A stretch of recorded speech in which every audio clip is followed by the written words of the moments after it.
तो hello guys, कैसे हो आप सब लोग। आई होप आप सभी बढ़िया होंगे। तो जैसे कि हम सभी लोगों ने लेजेंडरी सुपर किंग के लास्ट एपिसोड पर देखा था, जहां पर जोशुआ और बाबेल उन दोनों के बीच एक क्रिस्टल के लिए फाइट शुरू हुआ था और शुरू से ही जोशुआ बाबेल के ऊपर कुछ भारी पड़ रहा था। और फिर ये सब कुछ देख के बाबेल वो काफी ज्यादा गुस्सा होकर जोशुआ को उसके माँ के बारे में वो काफी ज्यादा बुरा भला कहना शुरू कर देता है। और जब वो काफी ज्यादा गुस्सा होकर जोशुआ के ऊपर अटैक कर रहा था, तभी ड्यूक ये सब कुछ देख के वो हेरन के साथ बाबेल को रोकने के लिए कहता है। और फिर तभी वहाँ पर उन दोनों की पावरफुल हिट की वजह से वहाँ पर एक बहुत ही बड़ा धमाका होता है। फिर हम आखिर में देखा था कि जोशुआ की उस पावरफुल हिट की वजह से बाबेल के शॉट यानी उसके तलवार गंदी तरीके से टूट जाता है। तो गाइस, ये एपिसोड आगे बढ़ने से पहले अगर कोई भाई चैनल पे पहली बार आए हो तो हमारे इस चैनल को सब्सक्राइब जरूर कर देना और साथ में इस वीडियो को एक छोटा सा लाइक कर देना। Thank you so much. और अभी हम ये एपिसोड के शुरुआत में फिर से दोबारा देखते हैं कि जोशुआ की इस पावरफुल हिट की वजह से और बाबेल के तलवार को इस तरह से टूटता हुआ देख के जीन बेकरा वो काफी ज्यादा शॉक होकर हेरन के साथ बोलता है, अरे बाप रे, ये तो माना है। तो फिर क्या उसे माना का यूज आता होगा। और तभी उन दोनों के फाइट में देखते हैं कि बाबेल वो अपना टूटा हुआ तलवार को लेके वो काफी ज्यादा गुस्सा होके जोशुआ के बारे में सोचते हुए वो अपनी मानीमान बोलता है, झूठ, ये सब कुछ झूठ है। वो कमीना लड़का जो हमेशा ही मौन रहता है और सारे दिन गंदगी को साफ करता है, वो आखिर कैसे मेरी तलवार को तोड़ सकता है। और आखिर उसका जैसा कमीने के पास ये माना स्किल कैसे हो सकता है। और तभी सर से ड्यूक वो बाबेल के बारे में सोचते हुए वो भी अपनी मानीमान बोलता है, मैं अगले साल एकाडी से वापस आने का इंतजार करूंगा। और मुझे अभी ये सब कुछ देख के पता चल गया है कौन क्या है। और तभी देखते हैं कि बाबेल वो गुस्से से जोशुआ के बारे में अभी भी सोचते हुए बोलता है, मेरी शॉट को यानी तलवार को तोड़ देने से इसका मतलब ये नहीं बनता कि तुम्हारे जैसे किसी कमीना लड़के के पास ये माना स्किल होगा। और मैं अभी इस बात को कभी भी एक्सेप्ट नहीं करूंगा। और तभी बाबेल और भी ज्यादा गुस्सा होकर अपने खुद के तलवार को निकालते हुए जोशुआ के ऊपर बहुत ही भयंकर तरीके से अटैक करते हुए वो उसे बोलता है, तुम एक गंदगी साफ करने वाले लड़के हो के मेरे सामने फाइट करने की हिम्मत कैसे रख सकते हो। और डीसी का उत्तराधिकारी सिर्फ मैं हूँ। और फिर ये सब कुछ सुन के जोशुआ वो भी अपनी मानीमान बोलता है, ओ अच्छा, तो तुम अभी से ही डीसी के अगले सम्राट बनने के लिए सपना देखना शुरू कर दिया है। लेकिन तुम्हें ये पता नहीं है कि तुम 10 साल के बाद इस साम्राज्य के लिए इस साम्राज्य के भीतर युद्ध में गायब होने वाले हो। और तभी जोशुआ वो भी बाबेल के ऊपर अटैक करते हुए वो फिर से अपने मन में बोलता है, लेकिन अगर मेरे पास तुरंत ही कुछ मदद करने के लिए होता है तो ये एक बहुत ही बड़ा मदद होगा, ताकि मैं अपने रिवेंज को सक्सेस होता हुआ देख सकूं। और फिर तभी देखते हैं कि वो दोनों एक दूसरे के आमने सामने हिट करते हुए बाबेल वो अपनी मानीमान बोलता है, मैं डीसी साम्राज्य को किसी और से बिल्कुल भी नहीं बांट सकता, और वो भी एक नाजायज लड़के के साथ। और जब वो दोनों एक दूसरे के ऊपर हिट करने ही वाला होता है, तभी उन दोनों के पीछे ड्यूक उन दोनों को बोलता है, मैं कहता हूँ तुम दोनों अभी के अभी रुक जाओ। और उसके ये बोलने की आवाज कुछ ज्यादा ही तेज था, और जिसकी वजह से वो दोनों इरिटेट होके अपनी फाइट रोक लेता है। और तभी साइड से लेडी चार्ल ये आवाज सुन के वो भी अपने कान को बंद करते हुए वो बोलती है, अरे बाप रे, ये आखिर किस तरह का आवाज है जो अपने सिर को भी घुमा देती है। और फिर तभी सामने से ड्यूक उन दोनों के ऊपर गुस्सा होके उन दोनों को बोलता है, अगर तुम दोनों फिर से फाइट करने की कोशिश करते हो तो मैं तुम दोनों को बिल्कुल भी माफ नहीं करूंगा, और मैं अपने बातों को फिर से दोहराने की पसंद बिल्कुल भी नहीं करूंगा।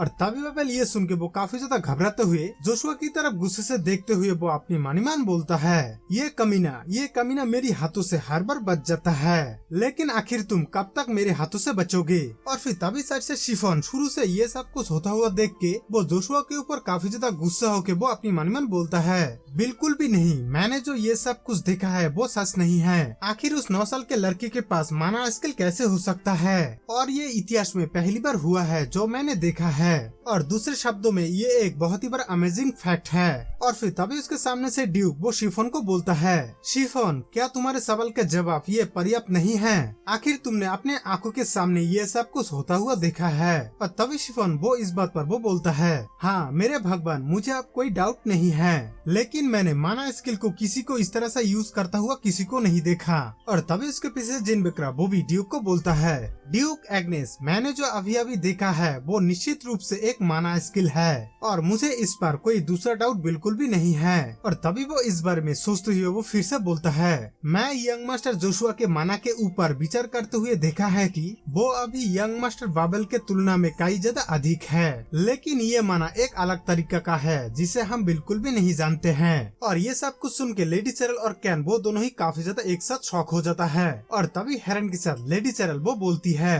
अरे वाह, तो फिर उस लड़के को माना का यूज करना आता है। और तभी कैन भी वो भी हेरन के साथ बोलता है, हाँ हाँ वो तो है, लेकिन किसने सोचा होगा वो एक अमेजिंग लड़का है। और फिर तभी सामने से ड्यूक वो जोशुआ को बोलता है, जोशुआ तुम अभी एक 9 साल के लड़के हो और अभी तुम 9 साल के उम्र में ही माना का यूज करने में सक्सेस हो गई हो, और ये अभी एक इतिहास के सबसे बड़ा बात है। और फिर तभी उसके पीछे से शिफॉन वो ड्यूक को बोलता है, माय लॉर्ड लेकिन वो तो एक माना। और तभी ड्यूक उसके बातों को पूरा ना सुन के ही उसके ऊपर गुस्सा होकर ड्यूक बोलता है, शिफॉन इतना ही काफी है, तुम्हें और बोलने की जरूरत नहीं है। और तभी शिफॉन वो थोड़ा सा घबराते हुए वो बोलता है, हाँ मैं समझ गया हूँ। और तभी ड्यूक वो फिर से जोशुआ को बोलता है, जोशुआ मुझे फिलहाल कुछ चीजों के ऊपर गौर करना जरूरी है, तो मैं इस बारे में सोच रहा हूँ कि तुम आज मेरे रूम में आ जाओ। और ये सब कुछ सुन के शिफॉन और बाबेल वो दोनों ही काफी ज्यादा शॉक हो जाता है, आखिर ड्यूक ने जोशुआ को उसके रूम पर क्यों बुलाया है। और तभी इस बारे में सोचते हुए बाबेल वो काफी ज्यादा गुस्सा होकर अपनी मानीमान बोलता है, मेरे फादर ने इससे पहले अपने कमरे में किसी को भी नहीं बुलाया है, लेकिन आज देखो वो खुद ही एक गंदगी को साफ करने वाले लड़के को वो अपने कमरे में बुला रहा है।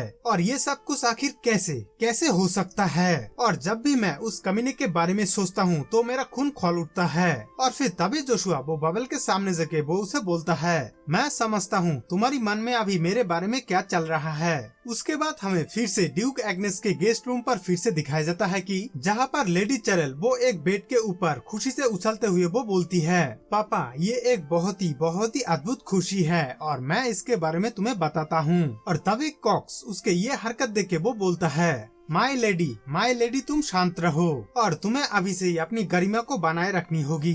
तभी लेडी चैरल वो फिर से हंसते हुए वो बोलती है, एक 9 साल के लड़के के लिए माना का यूज करना, क्या ये सब कुछ आखिर ठीक हो सकता है? आप आखिर इस बारे में क्या बोलते हो? और उस 9 साल के लड़के का यंग मास्टर बाबेल के साथ एक बेस्ट फाइट था जो मुझे भी काफी ज्यादा पसंद आई है। और तभी वो फिर से दोबारा कॉक्स को वो बोलती है, तो फिर ठीक है, मैंने अभी एक फैसला कर लिया है। और तभी उसके सामने से कॉक्स वो बोलता है, मुझे आखिर कुछ भी समझ में नहीं आ रहा है, आखिर तुम करना क्या चाहती हो?